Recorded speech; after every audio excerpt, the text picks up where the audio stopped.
ഇന്നലെയും ഇന്നും എന്നേക്കും അനന്യനായ നമ്മുടെ ത്രിയേക ദൈവത്തിന് സ്തുതി സ്തോത്ര ബഹുമാനങ്ങൾ ഞാൻ അർപ്പിക്കുന്നു. ആദരണീയരായ കർത്താവിൻ്റെ ദാസന്മാർക്കും ദൈവജനത്തിനും മാതാപിതാക്കൾക്കും ക്രിസ്തീയ വന്ദനങ്ങൾ.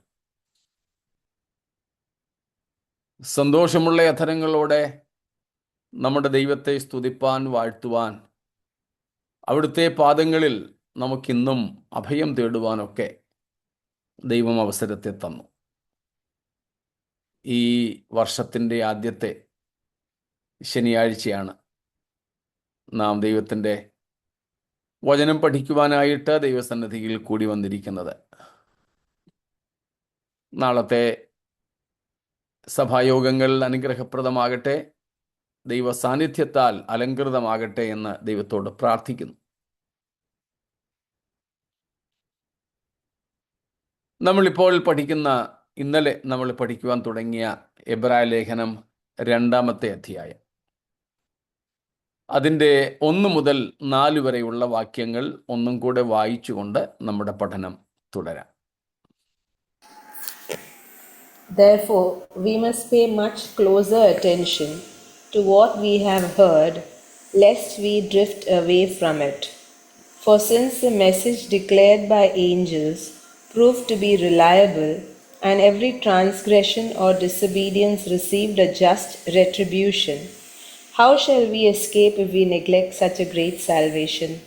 It was declared at first by the Lord, and it was attested to us by those who heard, while God also bore witness by signs and wonders and various miracles, and by gifts of the Holy Spirit distributed according to His will. Praise God.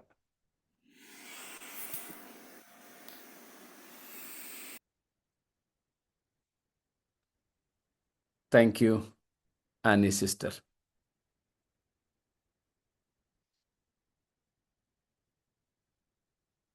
എബ്രായ ലേഖനം നമ്മൾ കഴിഞ്ഞ ദിവസങ്ങളിലൊക്കെ കണ്ടതുപോലെ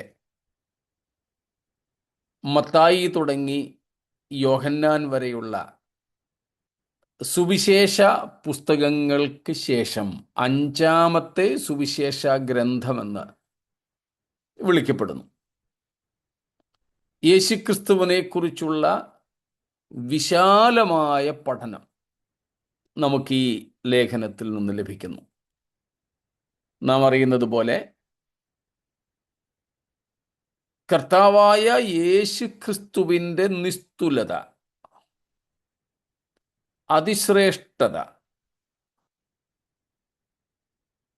ഏറ്റവും വലിയ വിശേഷത ഒക്കെയാണ് ഈ പുസ്തകം നമ്മോട് പരാമർശിക്കുന്നത്. യേശുക്രിസ്തുവിൻ്റെ ശ്രേഷ്ഠതയെക്കുറിച്ച് പറയുമ്പോൾ ക്രിസ്തുവിലൂടെ ലഭിക്കുന്ന രക്ഷയുടെ ശ്രേഷ്ഠതയും നമുക്ക് ഈ 4 വാക്യങ്ങളിൽ കാണാം. ശ്രേഷ്ഠനായ അല്ല, അതിശ്രേഷ്ഠനായ യേശുക്രിസ്തുവിലൂടെ നമുക്ക് ലഭിക്കുന്ന രക്ഷയും അതിശ്രേഷ്ഠമാണ്. സ്തോത്രം. വലിയവനായ യേശുവിലൂടെ നമുക്ക് ലഭിക്കുന്ന രക്ഷയും വലിയ രക്ഷയാണ്. വലിയത്, അതിൻ്റെ വലിമ പറയാനൊക്കാത്തത് കൊണ്ട് ഇത്ര വലിയ എന്ന് പറഞ്ഞ് അവിടെ നിർത്തിയിരിക്കുന്നു. അപ്പോൾ ഈ ലേഖനത്തിൽ യേശുവിൻ്റെ സവിശേഷതയും ശ്രേഷ്ഠതയും പ്രതിപാദിക്കുമ്പോൾ തന്നെ യേശുവിൻ്റെ സുവിശേഷം, ക്രിസ്തീയ സുവിശേഷത്തിൻ്റെ ശ്രേഷ്ഠതയും പ്രതിപാദിക്കപ്പെടുന്നുണ്ട്. ആ സുവിശേഷത്താൽ രക്ഷിക്കപ്പെടുന്നവരുടെ പദവിയും ആ രക്ഷയുടെ ശ്രേഷ്ഠതയും ഇവിടെ പറയുന്നു. അവയെല്ലാം കൂടെയാണ് നാം ഈ 1 തൊട്ട് 4 വരെയുള്ള വാക്യങ്ങളിൽ കാണുന്നത്. 1-ാമത്തെ അധ്യായത്തിൽ 4 തൊട്ട് 14 വരെ കണ്ട യേശുക്രിസ്തുവിൻ്റെ ശ്രേഷ്ഠത, ദൂതന്മാരുമായുള്ള താരതമ്യം, അത് 2-ാം അധ്യായം 5-ാം വാക്യം മുതൽ പിന്നെയും തുടരുന്നുണ്ട്. എന്നാൽ അതിനിടയിൽ ഈ 4 വാക്യങ്ങൾ ലേഖകൻ തിരികെ കയറ്റിയിരിക്കുക. എന്നിട്ടാണ് നാം ഇന്നലെ കണ്ടതുപോലെ ഏറ്റവും ആദ്യത്തെ താക്കീത് നമുക്ക് തരുന്നത്. The warning against the danger of negligence and drifting away. സ്തോത്രം. അലസത, അഗണ്യത, ഗണ്യമാക്കാതെ പോകുന്ന, കരുതാതെ പോകുന്ന, കണക്കിടാതെ പോകുന്ന, വളരെ ലാഘവ ബുദ്ധിയോടെ കൈകാര്യം ചെയ്യുന്ന പാപം, അർഹിക്കുന്ന പ്രാധാന്യം കൊടുക്കാത്ത പാപം, അത് വരുത്തി വയ്ക്കാൻ സാധ്യതയുള്ള വിന, the danger this negligence can produce, the consequence of this drifting away and negligence or neglecting. സ്തോത്രം. അതാണ് നാം ഈ അധ്യായത്തിൻ്റെ ആദ്യത്തെ 4 വാക്യങ്ങളിലായിട്ട് കാണുന്നത്. അവഗണനയ്ക്കെതിരായി, ഒഴുകിപ്പോകുന്നതിനെതിരായിട്ടുള്ള ഒരു മുന്നറിയിപ്പ്, ഒരു താക്കീത്. സ്തോത്രം. ഇവിടെ വേദപഠിതാക്കൾ തീസീസും ആൻറ്റിതീസീസും സിന്തസീസും ഒക്കെ ആയിട്ട് ഇങ്ങനെ പഠിക്കാറുണ്ട്.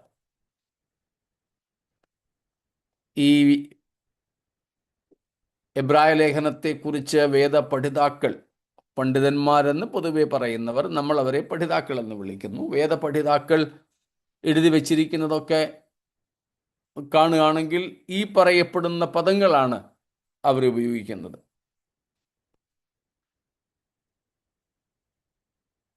ഒരു വാദം, അതിനൊരു എതിർവാദം, വ്യാഖ്യാനം, ഇങ്ങനെ പല കാര്യങ്ങളിലൂടെ ഈ 4 വാക്യങ്ങളെ കൊണ്ടുപോകുന്നു. വേദപഠിതാക്കൾ പറയുന്നത് ഈ 4 വാക്യങ്ങൾ വ്യാഖ്യാനിക്കുക അത്ര എളുപ്പമല്ലെന്നാ. നമുക്കത്ര വലിയ പ്രയാസമൊന്നും തോന്നി കാണത്തില്ല. പക്ഷേ കൂലങ്കഷമായിട്ട് ദൈവവചനം പഠിക്കുന്നവർക്ക് ഈ വാക്യങ്ങൾ, ഈ 4 വാക്യങ്ങൾ വ്യാഖ്യാനിക്കാൻ വളരെ പ്രയാസം തോന്നുന്നു എന്നാണ് അവർ പറയുന്നത്. അതിലെ ഒന്നാമത്തെ പ്രയാസം, ഈ 4 വാക്യങ്ങളിൽ കാണുന്ന താക്കീത് ആർക്കാണ് നൽകപ്പെട്ടിരിക്കുന്നത്, അല്ലെങ്കിൽ ഇത് ആരെക്കുറിച്ചാണ്, ആരോടാണ് പറയുന്നത്?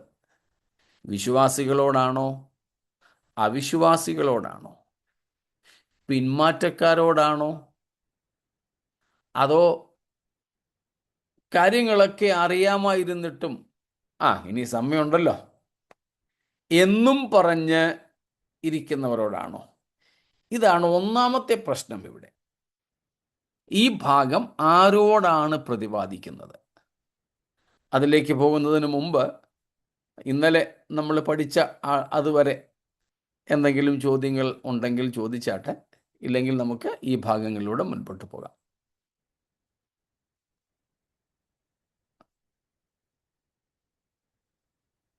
ഒന്നുമില്ല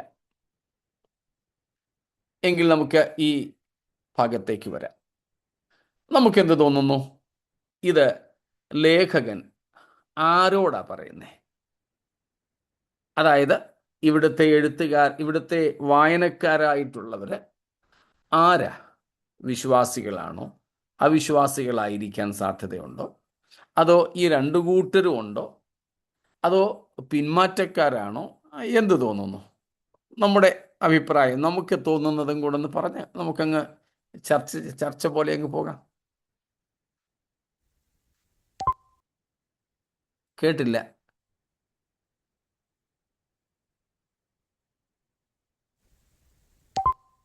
വിശ്വാസികൾ തന്നെയാണെന്ന് ഞാൻ പറഞ്ഞു. ഓക്കെ, വിശ്വാസികളോട്. മറ്റെന്തെങ്കിലും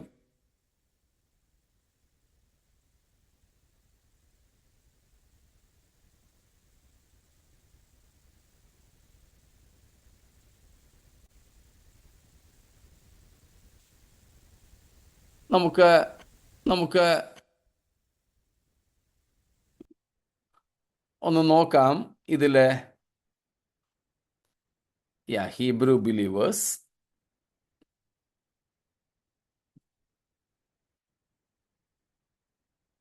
അപ്പം വിശ്വാസികളോടാണോ അവിശ്വാസികളോടാണോ അതോ പിന്മാറ്റക്കാരായ വിശ്വാസികളോടാണോ എന്ന ചോദ്യത്തിൽ അഭിപ്രായങ്ങൾ പലതുമുണ്ട്. വളരെ പ്രശസ്തന്മാരായ വേദപഠിതാക്കളും വ്യാഖ്യാതാക്കളും വരെ ഈ 2-3 തട്ടുകളിൽ നിൽക്കുന്നുണ്ട്. ചിലർ പറയുന്നത് ഇത് വിശ്വാസികളോടാണെന്ന്, മറ്റു ചിലർ പറയുന്നു അല്ല അവിശ്വാസികളോടാണെന്ന്, വേറെ ചിലർ അഭിപ്രായപ്പെടുന്നത് ഈ 2 കൂട്ടരോടുമാണെന്ന് ഒക്കെയുണ്ട്. വളരെ പ്രശസ്തന്മാരായ ആൾക്കാരാണ് അതിലൊക്കെ ഉള്ളത്. നമുക്കിവിടെ മനസ്സിലാക്കാൻ സാധിക്കുന്നത് അവിശ്വാസികളോട് എന്നതിനേക്കാൾ അവിശ്വാസികളോട് എന്നതിനേക്കാൾ വിശ്വാസികളോടും, പ്രത്യേകിച്ച് സത്യത്തിൽ നിന്ന് വ്യതിചലിച്ചു കൊണ്ടിരിക്കുന്ന, പതിയെ സത്യത്തിൽ നിന്ന് തെന്നി വീണുകൊണ്ടിരിക്കുന്ന ഒരു സമൂഹത്തോടുമാകാനാണ് കൂടുതൽ സാധ്യത. കാരണം എന്താ? 1-ാമത്തെ വാക്യത്തിൽ വായിക്കുന്നു, അതുകൊണ്ട് നാം വല്ലപ്പോഴും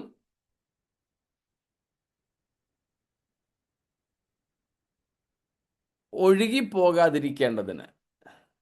സ്തോത്രം.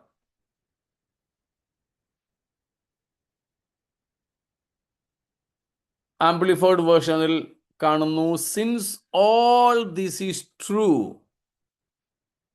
Since all this is true, we ought to pay much closer attention than ever to the truths that we have heard, lest in any way we drift past them and slip away.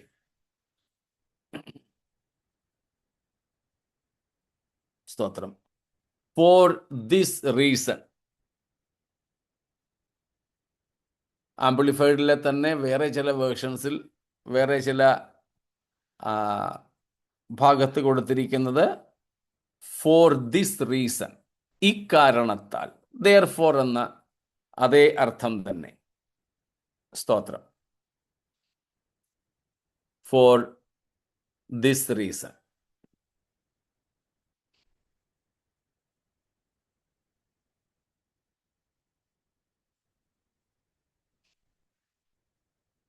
ഇക്കാരണത്താൽ, ഏത് കാരണത്താലാണെന്ന് നമ്മൾ ഇന്നലെ കണ്ടു. 1-ാമത്തെ അധ്യായത്തിൽ പറഞ്ഞിരിക്കുന്ന യേശുക്രിസ്തുവിൻ്റെ നിസ്തുലത, യേശുക്രിസ്തുവിൻ്റെ ദൈവത്വം, നിത്യത്വം, നിത്യരാജത്വം, നിന്റെ ചെങ്കോൽ നീതിയുള്ള ചെങ്കോൽ. അപ്പോൾ യേശുക്രിസ്തുവിൻ്റെ പാപരഹിത അവസ്ഥ. Since all these things are true, ആംപ്ലിഫൈഡിൽ പറഞ്ഞിരിക്കുന്നത് പോലെ since all this is true. ഈ 1-ാമത്തെ അധ്യായത്തിൽ പറഞ്ഞ ക്രിസ്തുവിൻ്റെ ശ്രേഷ്ഠത സത്യമാകയാൽ എന്നാണ് അതിൻ്റെ ആദ്യത്തെ പദത്തിൻ്റെ അർത്ഥം. അതുകൊണ്ട്, therefore, since all this is true. സ്തോത്രം. all this is true.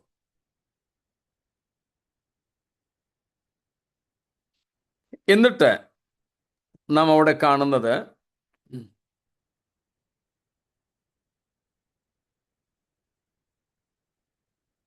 അപകടത്തിൻ്റെ രണ്ട് അപകടത്തെക്കുറിച്ച് നമ്മൾ ഇന്നലെയും കണ്ടു. ഒന്നാമത്തെ അപകടം ഒഴുകിപ്പോകുക, danger of drifting. Drifting away, ഒഴുകിപ്പോകുക. രണ്ടാമത്തെ അപകടം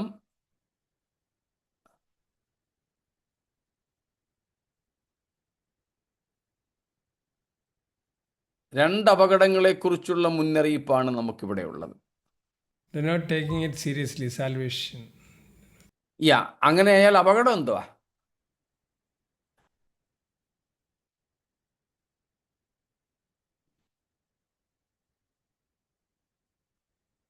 എങ്ങനെ തെറ്റിയൊഴിയും? അപ്പൊ നമ്മൾ, അല്ലെങ്കിൽ കേൾവിക്കാർ, അല്ലെങ്കിൽ വായനക്കാർ, ഒന്ന്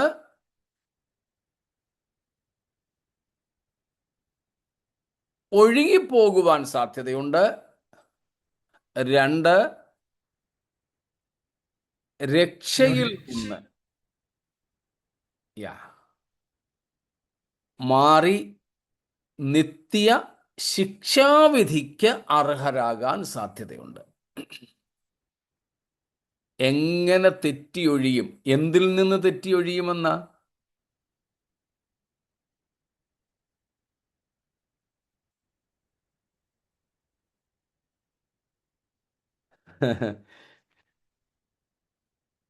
തെറ്റിയൊഴിയും എന്ന് പറഞ്ഞാൽ എന്താണെന്നാ ചോദിച്ചേക്കുന്നത്. ഓക്കെ, അവിടെ രണ്ടാമത്തെ Great salvation. Is it salvation? മലയാളത്തിൽ നാലാമത്തെ വാക്യമാണ്.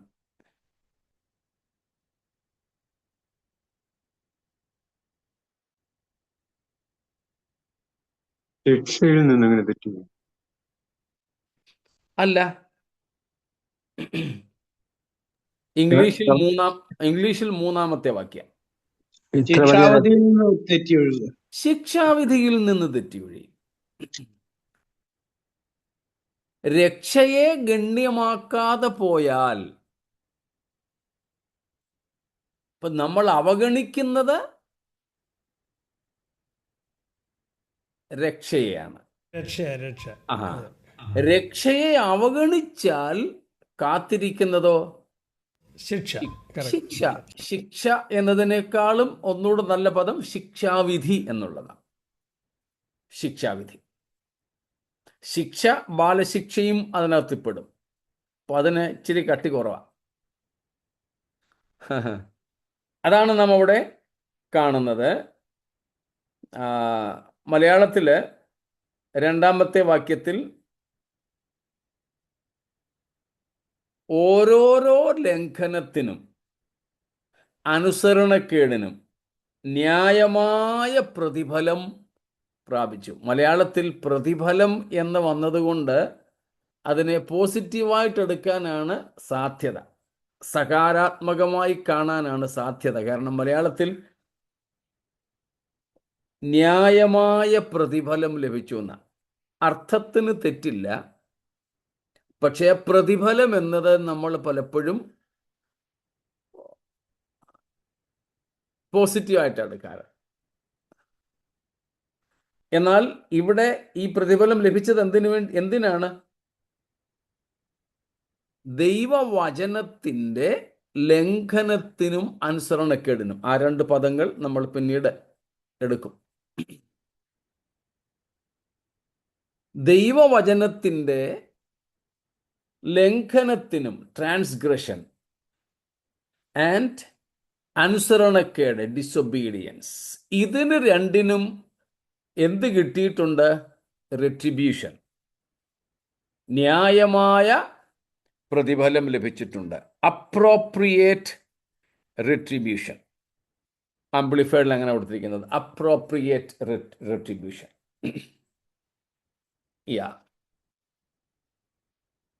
അത് കിട്ടിയെങ്കിൽ ഇത്ര വലിയ രക്ഷയെ ഗണ്യമാക്കാതെ പോയാൽ, ഇത്ര വലിയ രക്ഷ ഗണ്യമാക്കാതെ പോയാൽ എങ്ങനെ തെറ്റിയൊഴിയും?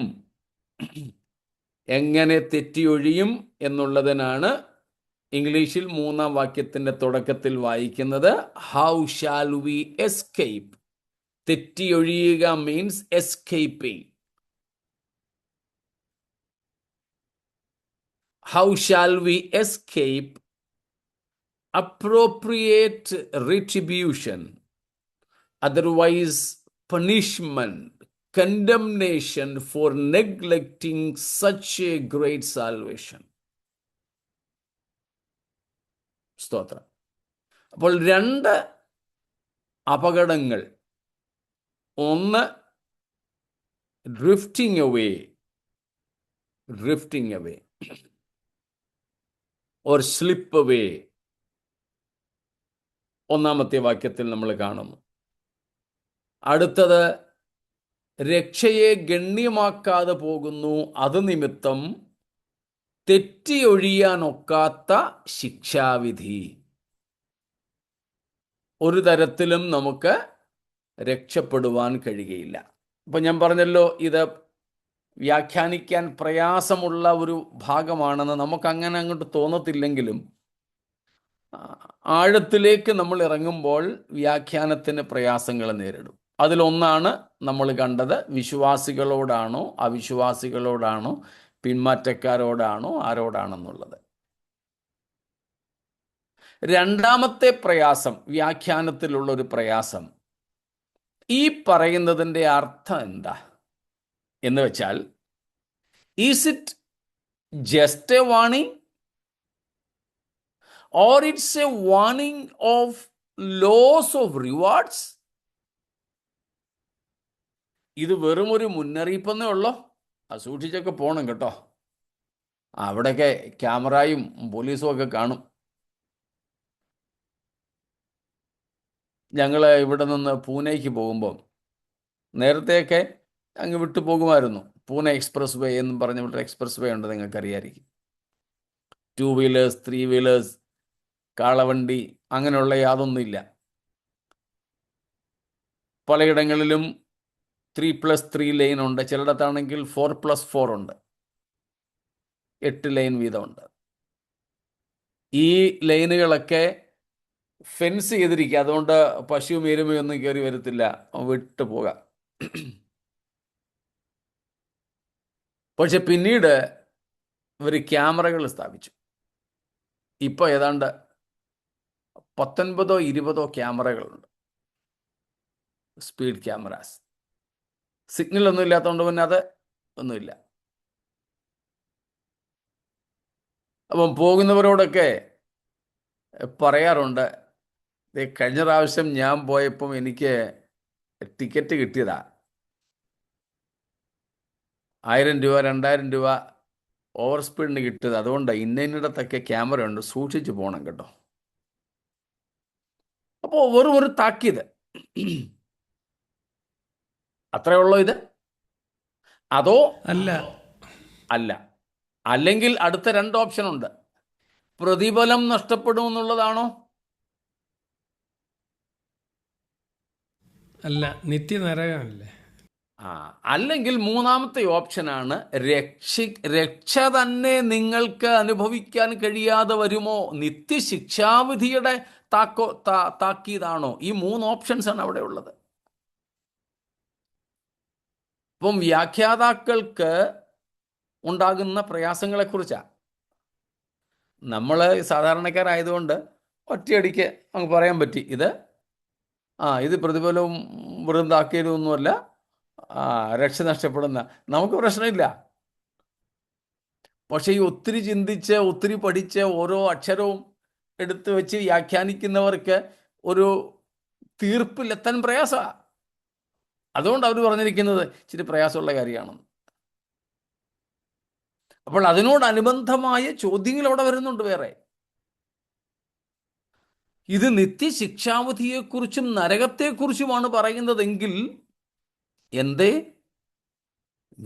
അതും വിശ്വാസികളോടാണ് പറയുന്നതെങ്കിൽ, 2 നരകത്തെക്കുറിച്ചാണ് പറയുന്നതെങ്കിൽ രക്ഷ നഷ്ടപ്പെടുമോ? കണ്ടോ കുടുക്ക് വരുന്നത്? അതും ഇപ്പൊ നമ്മളെ സംബന്ധിച്ച് പ്രശ്നമില്ല, പെടുമെന്ന് പറഞ്ഞ് നമുക്കങ്ങ് പോകാം അവിടുന്ന്.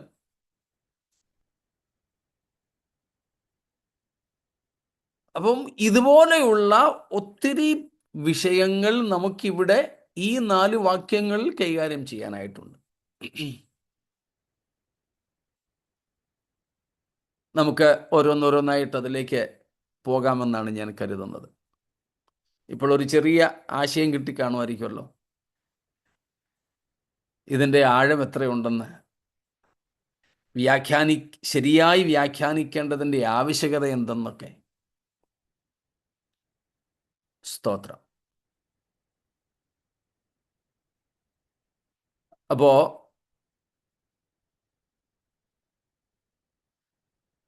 ഇവിടെ നമ്മൾ കാണുന്ന പല രണ്ടുകളെ കുറിച്ച് നമുക്കിവിടെ കാണാം.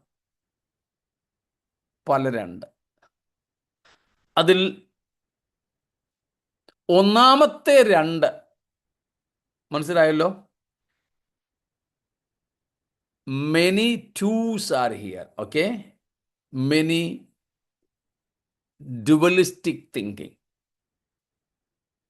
താരതമ്യം ചെയ്യാൻ രണ്ട് എന്ന നിലയിൽ നമുക്കിവിടെ ഒന്നിലധികം കാര്യങ്ങളുണ്ട്.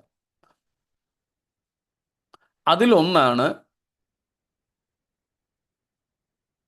2 നിയമങ്ങൾ അല്ലെങ്കിൽ 2 വചനങ്ങൾ. ഒന്നാമത്തെ 2 വചനങ്ങൾ, 2 കവനൻസ്, 2 നിയമങ്ങൾ, അല്ലെങ്കിൽ 2 മെസ്സേജസ്, 2 സന്ദേശങ്ങൾ. ഒന്നാമത്തേത് പഴയ നിയമത്തെക്കുറിച്ച് 10 കൽപ്പനകളെ കുറിച്ചാണ് പറയുന്നത്. മലയാളത്തിൽ നാം അതേക്കുറിച്ച് കാണുന്നു.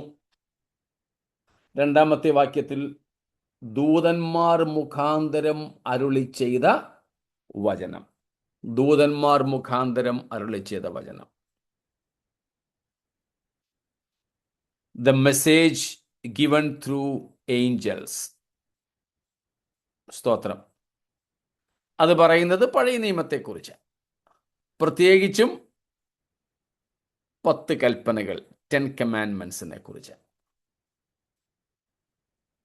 2-ാമത്തെ അതിന് തത്തുല്യമായി താരതമ്യം ചെയ്ത് പറയുന്ന കാര്യം 3-ാമത്തെ വാക്യത്തിലുണ്ട്. എന്താണ്?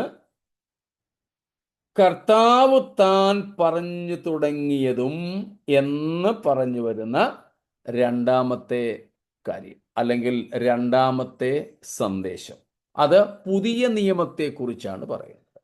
പുതിയ നിയമം. ഇപ്പോൾ പഴയ നിയമത്തെയും പുതിയ നിയമത്തെയും കുറിച്ച് ഇവിടെ പ്രതിപാദിക്കുന്നു. 2 രണ്ടുകൾ. ആദ്യത്തെ 2ആയി. 2-ാമത്തെ 2 ഇവയുടെ source, ദാതാക്കളാണ്. How did we get? Who did we get it from? ആരിൽ കൂടെ നമുക്ക് ലഭിച്ചു? അല്ലെങ്കിൽ മീഡിയേറ്റേഴ്സ്, മധ്യസ്ഥന്മാർ. പഴയ നിയമത്തിൻ്റെ മധ്യസ്ഥരായിട്ട് ഇവിടെ കാണുന്നത് ദൂതന്മാരാണ്. ദൂതന്മാരാണ്. സ്തോത്രം. The source or the mediators of the old covenant is angels. But the mediator of the new covenant, പുതിയ നിയമത്തിൻ്റെ മധ്യസ്ഥൻ അല്ലെങ്കിൽ അതിൻ്റെ ദാതാവ് 3-ാം വാക്യത്തിൻ്റെ തുടക്കത്തിൽ കാണുന്നു. കർത്താവ് താൻ പറഞ്ഞു തുടങ്ങിയതും. Christ himself, the Lord himself. സ്തോത്രം. ഇപ്പൊ 2-ാമത്തെ 2ആണ് നാം അവിടെ കാണുന്നത്. 1-ാമത്തെ 2 നിയമങ്ങൾ, പ്രത്യേകിച്ച് 10 കൽപ്പനകളടങ്ങിയ ന്യായപ്രമാണം. 2 സുവിശേഷത്തിൻ്റെ സന്ദേശം, പുതിയ നിയമ സന്ദേശങ്ങൾ. രണ്ടാമത്തേത് ഈ സന്ദേശങ്ങൾ കൈമാറിയ മാധ്യമങ്ങൾ. പഴയ നിയമം ദൈവം കൈമാറിയത് ദൂതന്മാർ മുഖാന്തരമാണെന്ന് പറയുമ്പോൾ, പുതിയ നിയമം യേശു കർത്താവ് നേരിട്ട് നമുക്ക് തന്നു എന്ന് ഇവിടെ വ്യക്തമാക്കുന്നു. മൂന്നാമത്തെ രണ്ട്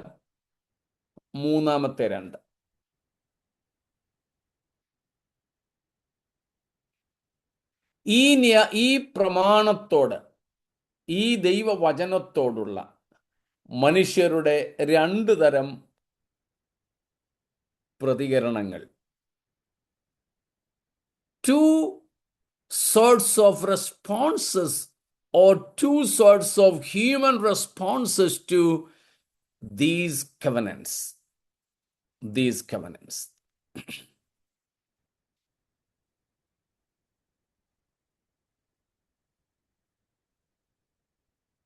എന്തൊക്കെയാ? ഒറ്റ വാക്കിൽ പറയാമെങ്കിൽ, either one can reject or acknowledge or accept. ഒന്നുകിൽ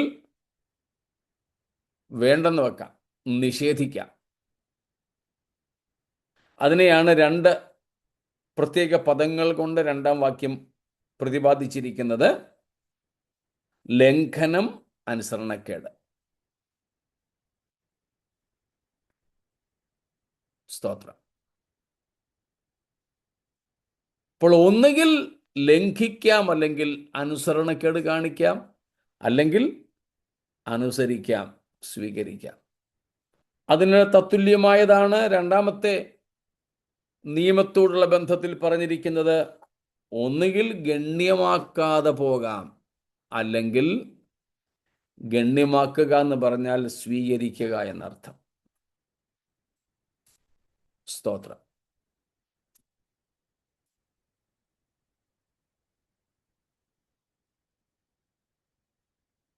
അപ്പോൾ പല രണ്ടുകൾ, നമ്മളിപ്പോൾ 3 രണ്ടുകൾ കണ്ടു.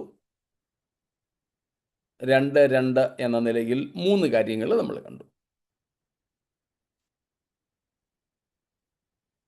ഇനിയും അടുത്ത ഒരു കാര്യം ഇവിടെ പറയുന്നത്, ഈ 2 നിയമങ്ങളും തമ്മിലുള്ള ഒരു താരതമ്യമാണ്.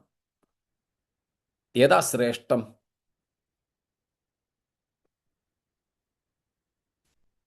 സ്തോത്രം. 2 നിയമങ്ങൾ, അതിൽ ശ്രേഷ്ഠമായത് ഏതാ? Of course, a message from God. പുതിയ നിയമം, the new covenant. സ്തോത്രം. പുതിയ നിയമം. And what is the uniqueness of this പുതിയ നിയമം, new covenant? പുതിയ നിയമത്തിന്റെ ശ്രേഷ്ഠത എന്ന് പറയുന്നത് എന്താ? Salvation through Christ. ഒന്നിലധികം കാര്യങ്ങൾ പറഞ്ഞിട്ടുണ്ട്.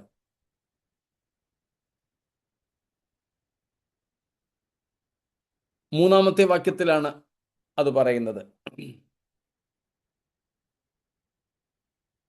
Declared at first by the Lord. ഒന്നാമത്തേത് അതാണ്. രണ്ടാമത്തേത്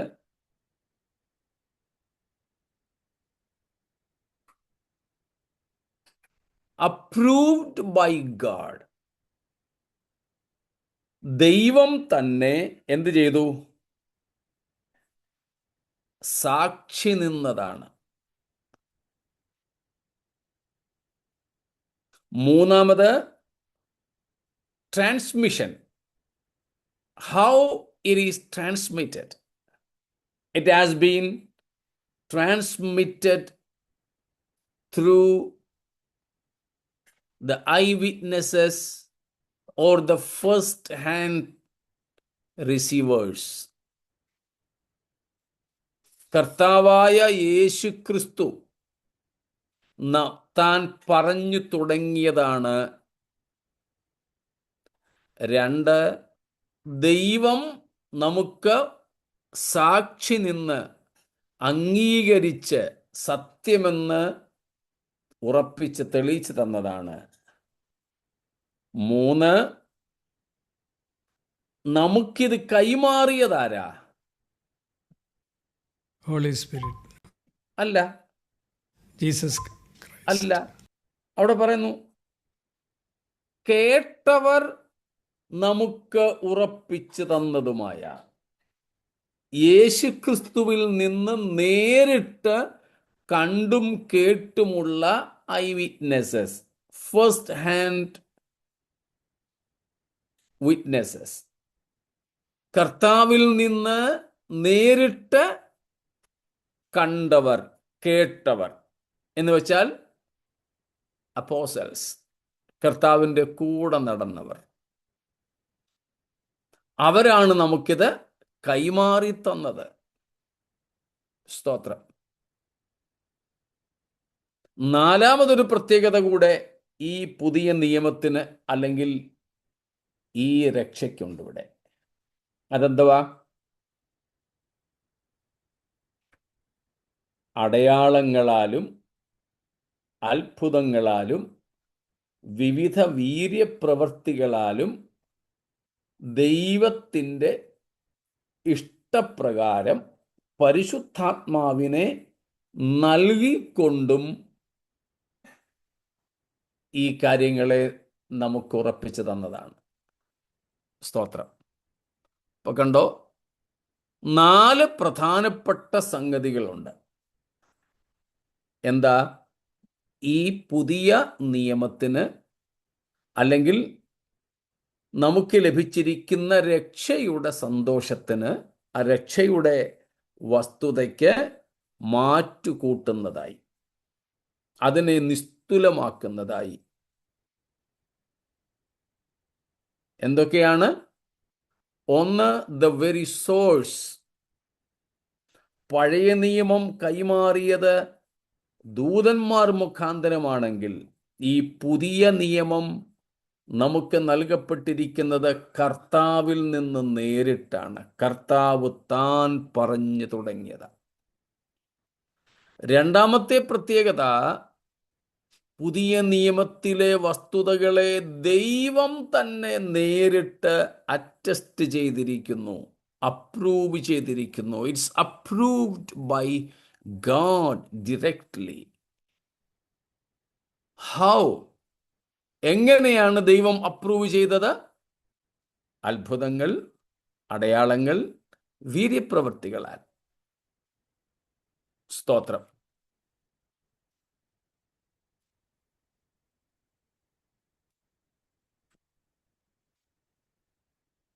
ലൂക്കോസിന്റെ സുവിശേഷത്തിൽ നാം അക്കാര്യം വായിക്കുന്നുണ്ടല്ലോ.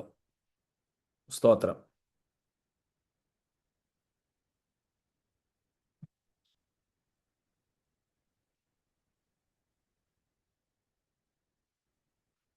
ദൈവം അത്ഭുതങ്ങളും അടയാളങ്ങളും ഒക്കെ ചെയ്തുകൊണ്ട് പരിശുദ്ധാത്മാവിനെ നൽകിക്കൊണ്ടും ഈ വസ്തുതകൾ സത്യമെന്ന് ഉറപ്പിച്ചു പോന്നു.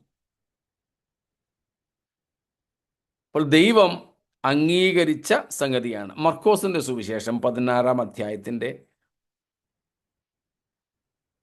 അവസാനത്തെ 2 വാക്യങ്ങൾ. Mark 16:19 and 20.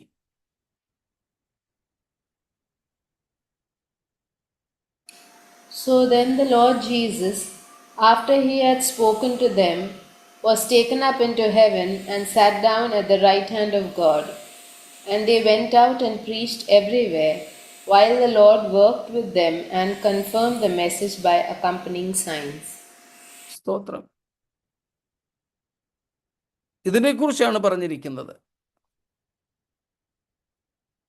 അത്ഭുതങ്ങളും അടയാളങ്ങളും വീര്യപ്രവൃത്തികളും ഒക്കെ ചെയ്ത് ഈ വചനം സത്യമാണെന്ന് യേശുക്രിസ്തുവിൻ്റെ ശുശ്രൂഷയിലും അപ്പോസ്തലന്മാരുടെ ശുശ്രൂഷയിലും കൂടെ ദൈവം വെളിപ്പെടുത്തി. സ്തോത്രം. 4-ാമത്തെ പ്രത്യേകത, 5 നമുക്ക് അതിൽ നിന്നാക്കാൻ വേണമെങ്കിൽ, 4-ാമത്തെ പ്രത്യേകത, ദൈവം പരിശുദ്ധാത്മാവിനെ നൽകിക്കൊണ്ട് ഈ കാര്യങ്ങൾ സത്യമാണെന്ന് തെളിയിച്ചു. The endowment of the holy spirit also proves that the message of Christian salvation, the new covenant, is true and right and with the signature of God the Father. പിതാവായ ദൈവത്തിൻ്റെ കയ്യൊപ്പ് നമുക്കവിടെ വീണ്ടും കാണാം, പരിശുദ്ധാത്മാവിനെ നൽകിയതിനാൽ. സ്തോത്രം. അഞ്ചാമത്തെ പ്രത്യേകതയാണ് നമ്മൾ കണ്ടത്. എന്താ? കേട്ടവർ നമുക്ക് ഉറപ്പിച്ചു തന്ന. മലയാളത്തിൻ്റെ രീതിയിലാണ് ഞാൻ ഈ പറഞ്ഞു വന്നത് കേട്ടോ. മലയാളം ബൈബിൾ അവിടെ കൊടുത്തിരിക്കുന്ന ഓർഡറിലാണ് ഞാൻ ഈ പറഞ്ഞത്. ഇംഗ്ലീഷിൽ ഓർഡർ മേ ബി ഡിഫറെൻറ്റ്. കേട്ടവർ നമുക്ക് ഉറപ്പിച്ചു തന്നതാണ്. So we received this message from the first hand eyewitnesses. അതുകൊണ്ട് പത്രോസ് അപ്പോസ്തലൻ അപ്പോസ്തല പ്രവൃത്തികൾ 1-ാമത്തെ അധ്യായത്തിൽ യൂദായിക്ക് പകരക്കാരനെ തിരഞ്ഞെടുക്കാൻ നേരം പറഞ്ഞത്, ആരെ വേണം നമുക്ക് തിരഞ്ഞെടുക്കാൻ? എങ്ങനെയുള്ള ആളിനെ വേണം?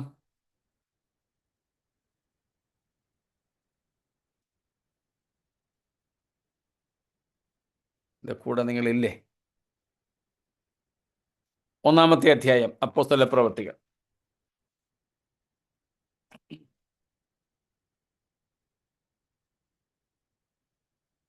അതിൻ്റെ 1-ാം അധ്യായം 15-ാമത്തെ വാക്യം മുതലാണ് നാം കാണുന്നത്. അതിൻ്റെ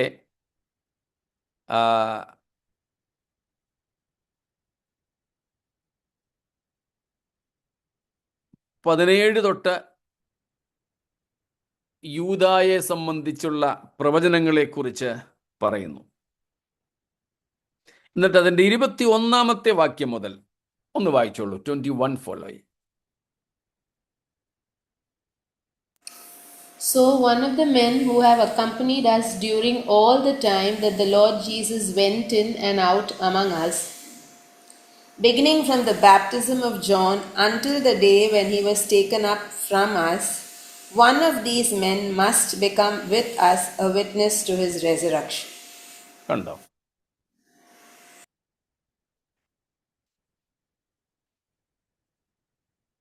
യൂദ തൻ്റെ സ്ഥലത്തേക്ക് ഒഴിഞ്ഞു പോയ സ്ഥാനത്തേക്ക് മറ്റൊരാളിനെ തിരഞ്ഞെടുക്കാൻ ആദിമസഭ കൂടി വന്നപ്പോൾ വച്ച നിബന്ധനയാണ്. എങ്ങനെയുള്ളവർ വേണം? യോഹന്നാൻ്റെ സ്നാനം മുതൽ യേശുക്രിസ്തുവിൻ്റെ ഉയർത്തെഴുന്നേൽപ്പ് വരെ നേരിട്ട് കണ്ട സാക്ഷികൾ ഒരാളായിരിക്കണം.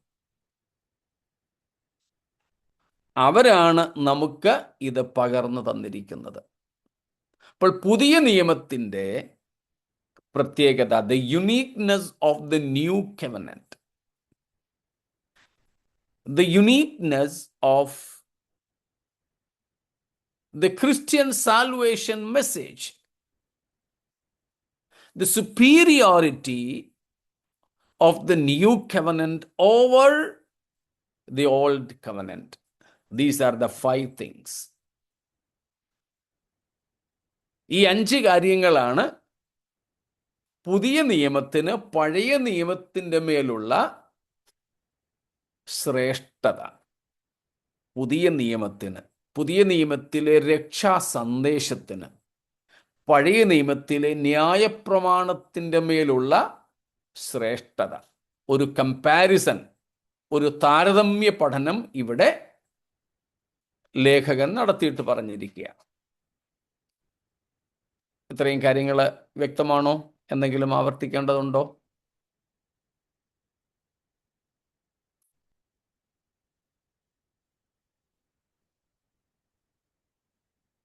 ഒന്നുമില്ല. സ്തോത്രം.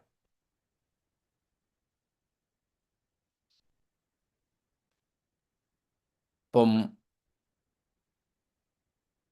ഇങ്ങനെയൊക്കെ ആയാൽ, ഇത്രയ്ക്കും ശ്രേഷ്ഠകരമായ ഈ രക്ഷയെ ഗണ്യമാക്കാതെ പോയാൽ താക്കീതാണ്, you cannot escape the severity of God. You cannot escape the severe.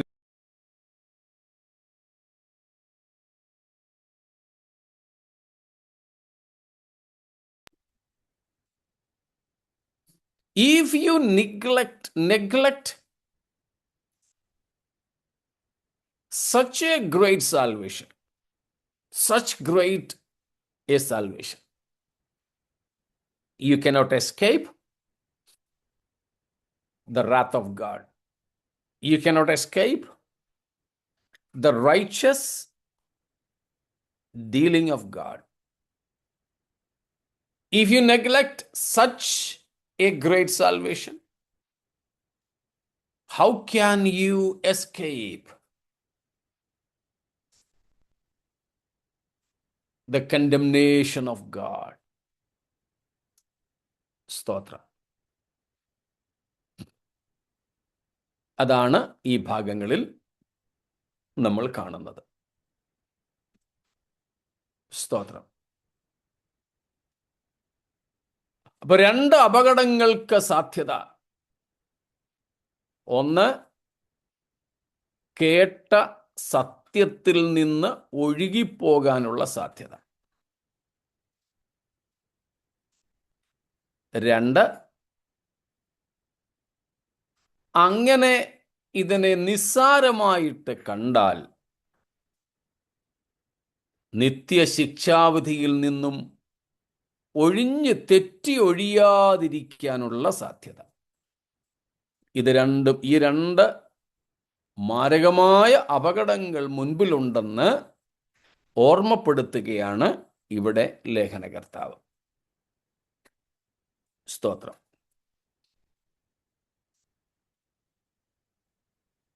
ഇത്രയും കാര്യങ്ങളിൽ എന്തെങ്കിലും ചോദ്യങ്ങളുണ്ടോ?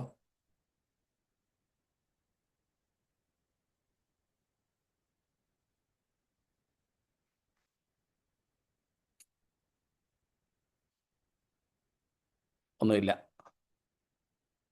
എങ്കിൽ ഈ അപകടങ്ങൾ ഒഴിവാകുന്നതിന് ഉള്ള രണ്ട് ടിപ്സ് ഉണ്ട്. ഈ അപകടത്തിൽ നമ്മൾ പെടാതിരിക്കുന്നതിനുള്ള രണ്ട് നാം ചെയ്യേണ്ട കാര്യങ്ങൾ, രണ്ട് ഉപദേശങ്ങൾ എന്തൊക്കെയാ? ഒന്നാമത്തെ വാക്യം ഒന്നും കൂടെ വായിച്ചാട്ടെ. വേഴ്സ് 1. അതുകൊണ്ട് നാം വല്ലപ്പോഴും ഒഴുകിപ്പോകാതിരിക്കേണ്ടതിന് കേട്ടത് അധികം ശ്രദ്ധയോടെ കരുതിക്കൊള്ളുവാൻ ആവശ്യമാകുന്നു. ഒന്നാമത്തെ ടിപ്പ്, ഒന്നാമത്തെ ഉപദേശം അല്ലെങ്കിൽ ഒന്നാമത്തെ കൽപ്പന, ഈ അപകടത്തിൽ നിന്ന് ഒഴിവാകുന്നതിനുള്ള നാം ചെയ്യേണ്ട ഒന്നാമത്തെ കാര്യം എന്താണ്? We ought to pay much attention or much closer attention than ever to the truths that we have heard. നാം കേട്ടത് അധികം ശ്രദ്ധയോടെ കരുതിക്കൊള്ളണം. എങ്കിൽ നാം ഒഴുകിപ്പോകാതിരിക്കും. രണ്ട്,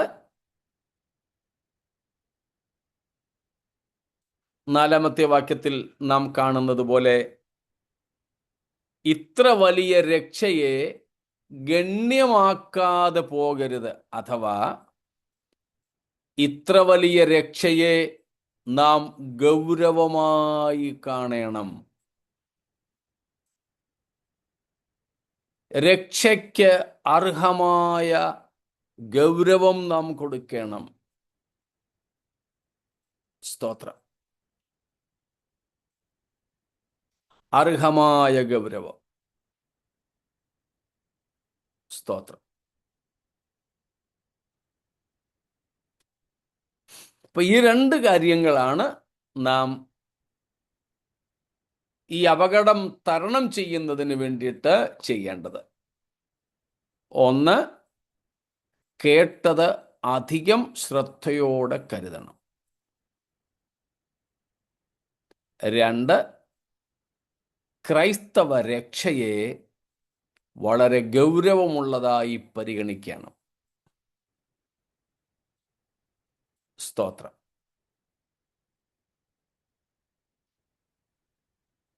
കേട്ടത് അധികം ശ്രദ്ധയോടെ കരുതുക.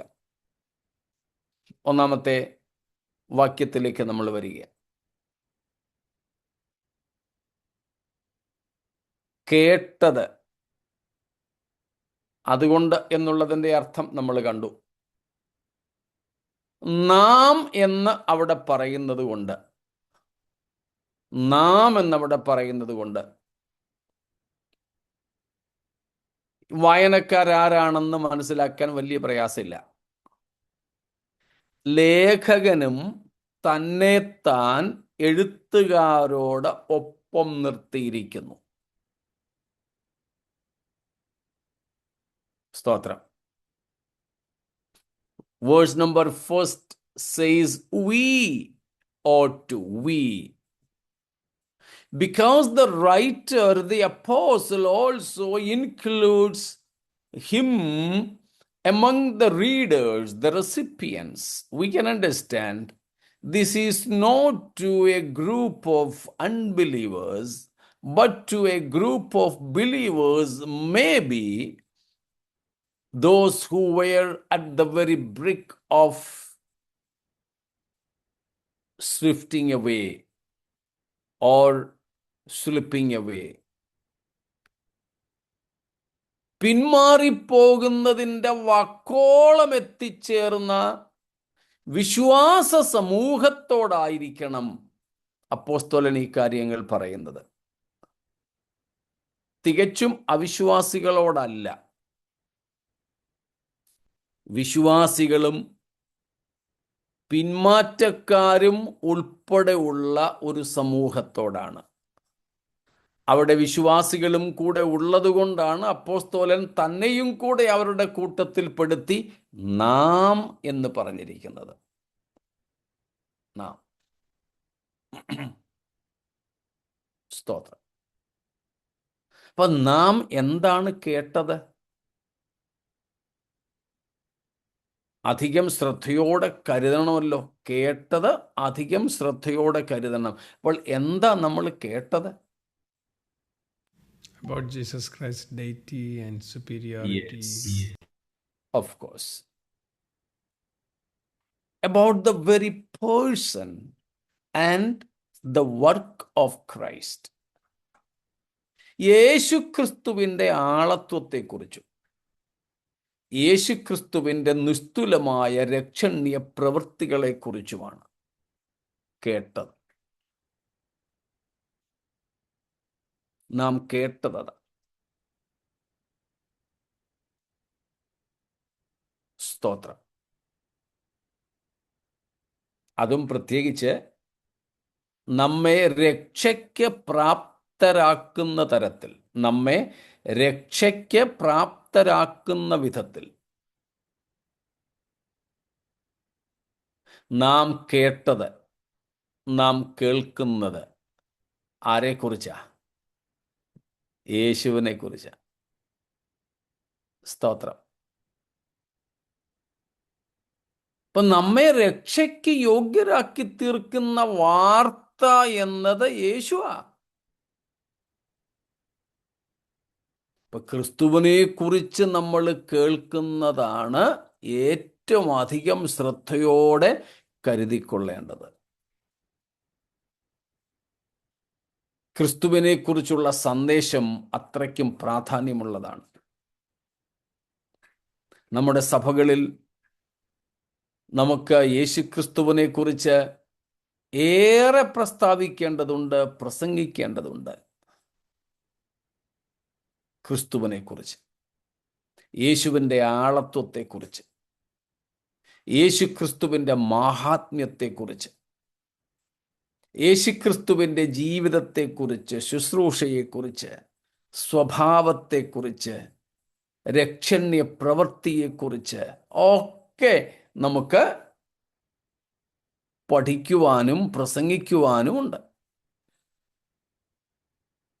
ആ വചനത്തിൻ്റെ കേൾവിയാണ് ജനത്തെ രക്ഷയിലേക്ക് നയിക്കുന്നത്. സ്തോത്രം. യേശുവിനെ പറ്റിയുള്ള സന്ദേശമാണ് ജനത്തെ രക്ഷയിലേക്ക് നയിക്കുന്നത്.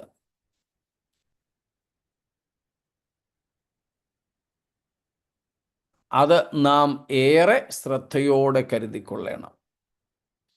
സ്തോത്രം. കർത്താവായ യേശുവിൻ്റെ ആളത്വത്തെക്കുറിച്ച് പഠിക്കാൻ നമ്മുടെ അകത്ത് വലിയ താല്പര്യമുണ്ടോ? സ്തോത്രം. യേശുക്രിസ്തുവിനെ കുറിച്ച് കേൾക്കുന്നത് നമുക്ക് വളരെ എന്താണ് പറയുന്നത്, ഹൃദയത്തെ തണുപ്പിക്കുന്നതും നമ്മെ ഉത്തേജിപ്പിക്കുന്നതും ഒക്കെയാണോ? സ്തോത്രം. എനിക്ക് സത്യം പറയുകയാണ്, എനിക്ക് കൂടുതലും പ്രസംഗിക്കുവാൻ ഇഷ്ടം യേശുക്രിസ്തുവിനെ കുറിച്ച്. ക്രിസ്തുവിനെ കുറിച്ച് എന്ന് പറഞ്ഞാൽ ത്രിയേക ദൈവത്തെക്കുറിച്ച്, അതിൽ പ്രധാനമായും ക്രിസ്തുവിനെ കുറിച്ച്. എന്നാൽ പല സഭകളിലും ക്രിസ്തുവിനെ കുറിച്ച് പ്രസംഗിക്കുമ്പോൾ ആൾക്കാർക്ക് ഉറക്കം വരിക, അവർക്കത് രസിക്കാൻ സാധിക്കുന്നില്ല. രസിക്കുക എന്ന് പറഞ്ഞത് സന്തോഷിക്കുക എന്ന അർത്ഥത്തിലാണ് കേട്ടോ. ആ രസം ആ നിലയിൽ തന്നെയുള്ള രസമായിട്ട് എടുത്തുള്ളൂ. യേശുക്രിസ്തുവിൻ്റെ മഹത്വം, ക്രിസ്തുവിൻ്റെ നിസ്തുലത, യേശുക്രിസ്തുവിൻ്റെ പാപരഹിത അവസ്ഥ, ഇതൊക്കെ പറഞ്ഞാലും ആൾക്കാർ വളരെ നിസ്സംഗരാണ്. അതേസമയം ഇവരുടെ ഭൗതിക ജീവിതത്തെ സംബന്ധിക്കുന്ന എന്തെങ്കിലും ഒന്ന് പറഞ്ഞാൽ അവർ പെട്ടെന്ന് അങ്ങ് ഉണർത്തപ്പെടും. കാണുമ്പോൾ വളരെ സഹതാപം തോന്നിയിട്ടുണ്ട്, വളരെ സന്താപം തോന്നിയിട്ടുണ്ട്. സ്തോത്രം. നാം അങ്ങനെയാകരുത്. കേട്ടത് അധികം ശ്രദ്ധയോടെ കരുതിക്കൊള്ളുവാൻ ആവശ്യം. കേട്ടത് ആരെക്കുറിച്ചാണ്? യേശുവിനെ കുറിച്ച്. ആ യേശുവിനെ കുറിച്ചുള്ള വാർത്തമാനം, ക്രിസ്തുവിനെ കുറിച്ചുള്ള വാർത്ത, അതാണ് നമ്മെ രക്ഷയിലേക്ക് നയിക്കുന്നത്. അത് നമ്മൾ കേൾക്കും തോറും അറിയും തോറും യേശു എത്ര നിസ്തുലനാണ്, നിരുപമനാണ്, അനുപമനാണ് എന്നുള്ള വസ്തുത തിരിച്ചറിയും. ആ കർത്താവിനോടൊപ്പമുള്ള നിത്യതയ്ക്കായിട്ട് വലിയ വാഞ്ഛയും ഉണ്ടാകും. അതുകൊണ്ട് നാം ആരും ഇത്ര വലിയ രക്ഷയെ ഗണ്യമാക്കാതെ പോകുന്നവരാകരുത്. നമ്മിലാരും തന്നെ കേട്ടത് അശ്രദ്ധയോടെ കൈകാര്യം ചെയ്യുന്നവരുമാകരുത്. സ്തോത്രം. ആയതിനായി നമുക്ക് നമ്മെ തന്നെ സമർപ്പിക്കാം. ഇത്ര വലിയ രക്ഷ നമുക്ക് സൗജന്യമായി തന്ന ദൈവത്തിന് സ്തോത്രം ചെയ്തുകൊണ്ട്, അത് ഏറെ വിലയേറിയ ഒരു നിക്ഷേപമാണെന്ന് മനസ്സിലാക്കി, മറ്റെല്ലാം പോയാലും ഇത് നഷ്ടപ്പെടാതെ കാത്തു സൂക്ഷിപ്പാൻ ഈ വചനങ്ങളാൽ ദൈവം നമ്മെ ഒരുക്കട്ടെ, അനുഗ്രഹിക്കുമാറാകട്ടെ.